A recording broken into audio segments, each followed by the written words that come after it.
Time to cross the T's, dot the I's on the rest of the week's top stories. And with us now, there he is, Al Lewis, columnist for Dow Jones, Deneen Borelli, Fox News contributor, and attorney Jonna Spilbor. Let's start with the reaction to the tragedy in Arizona. The media, politicians, even the sheriff blame political speech as being too nasty. Some lawmakers want to reinstate the fairness doctrine for media. So, Al, let's start with you. Time to bring back the fairness doctrine, my friend? Listen, we have been fighting to preserve the First Amendment for too long to do something like this just because some nut goes off with a gun. I mean, we've had the ACLU defending Nazis in this country, for crying out loud. Now, all of a sudden, we're going to have the government control what we say. I mean, I agree that the vitriol has gotten way, way, way too high, but this isn't a matter for regulation. This is really a matter for, education and for people to sit back and think about what they're saying. It's not a matter for curbing the First Amendment. Jonna, is it really about curbing the First Amendment, or is it just saying, look, if you talk about something, you've got to have the other side of the conversation? But we do that. All you need to do is change the channel if you want to get the other side of the conversation. And I think you cannot sanitize the media in order to sanitize a deranged mind. What we're dealing with here is a deranged mind. I don't think the media caused it. They certainly didn't, he's the one who pulled the trigger. So we can't blame the media, and the fairness doctrine argument doesn't make any sense. All right, Deneen, it does seem as if they're saying, if you say something that I don't like, then you can't say it anymore. Well, clearly the progressive agenda is on the ropes, and they will do and say anything at this point because they're so desperate. But there is no legislative fix anytime there is a tragedy in our country. We're in a free society, and unfortunately we are going to have these tragedies that occur. But this is a knee-jerk reaction by the media and by the progressive politicians who in their mindset think that the next best thing to do is to implement a fairness doctrine because it will damper free speech. That is what, I think that is what their agenda would be. And the fascinating part out of this whole story is, as usual, if you give it a few days, you'll find out facts like his best friends have said he did not listen to news, he did not listen to the radio, he wasn't political, he wasn't left, he wasn't right, he was into all kinds of other things. Mm-hmm. He's a sick guy, and I don't want to blame anybody in this tragedy but him, but there were clues long before this tragedy that something was wrong, and unfortunately he didn't get the help that he probably needed back then, and now it's, too little too late. Yeah, it really is. All right, well, let's talk about California is just one of the states with big problems. Jerry Brown's back as governor again. He's working on that $26 billion deficit that they have. He wants to do the solution this way. He wants about half of the deficit to be taken care of with tax increases and about half of it to be done with big spending cuts. But he's not going anywhere near pensions, and he's not going anywhere near K-12 education. So, Deneen, did the teachers union say, not our area, we got to carve this thing off, because they're big supporters of Jerry Brown? I'm sure they probably did, but hopefully the voters will not stand for this. If I lived in California, I would certainly be against an increase in taxes.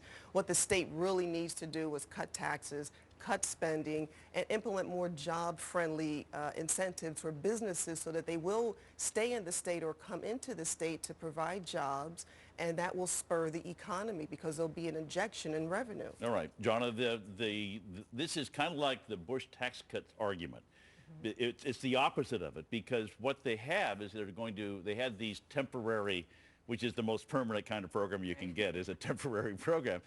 He wants to extend those tax increases that were supposed to be temporary for 5 years. So in other words, taxes won't change. They're just not going to go back to where they were supposed to go. Yeah, that's true. And I understand, hey, look, California is in such a deep hole. But voters are not going to stand for that. They can stand for the cutting the cell phones. We don't need to, they're going to save $20 million just by cutting cell phones for government employees. That's a good thing. So if he could do more of that, I think he'll have more support.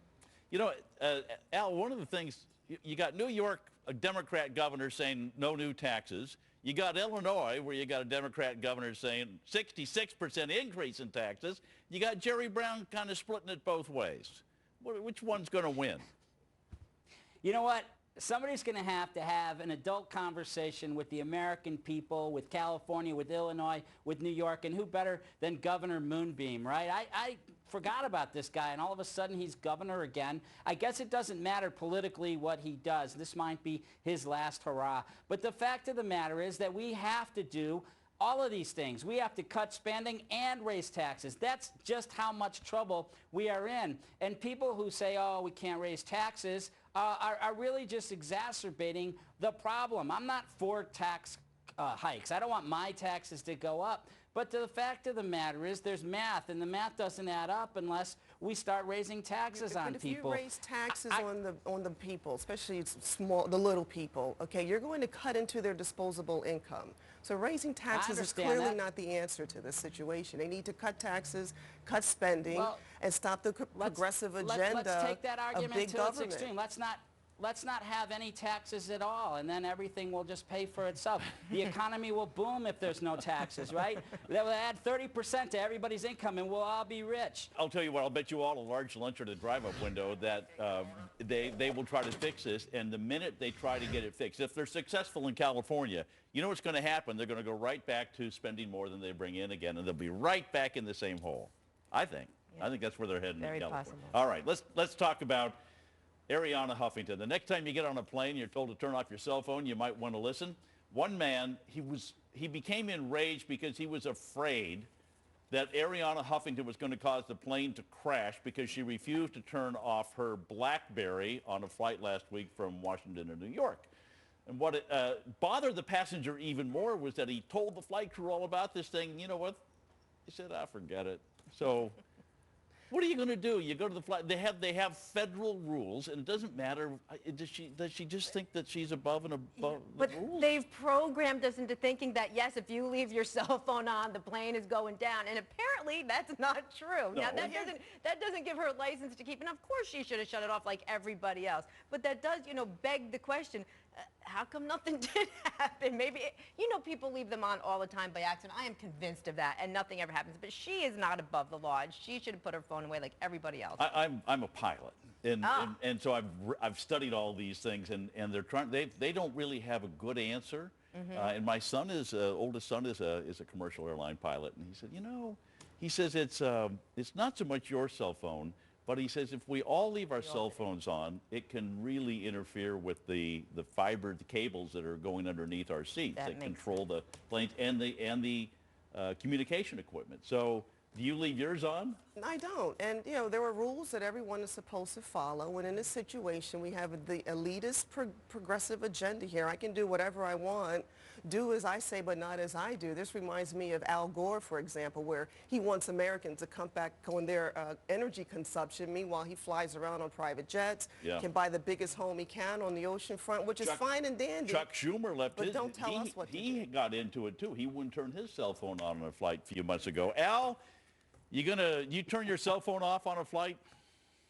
You know what? I don't think it's just the elitist progressives who flaunt the laws in this country. You really do got to turn off your cell phone. But I'm going to stick up for Arianna Huffington here. She's busy. She's on a plane. This guy needs to mind his own business. This law is as stupid as you can't even bring your bottle of water through security because they're afraid. I know, and they also still go through the little instruction on how to put a seatbelt on, which I still Nobody pays attention. I know. Al, thank you. Go figure. Deneen, thank you very much. Jonna, thank you for coming by.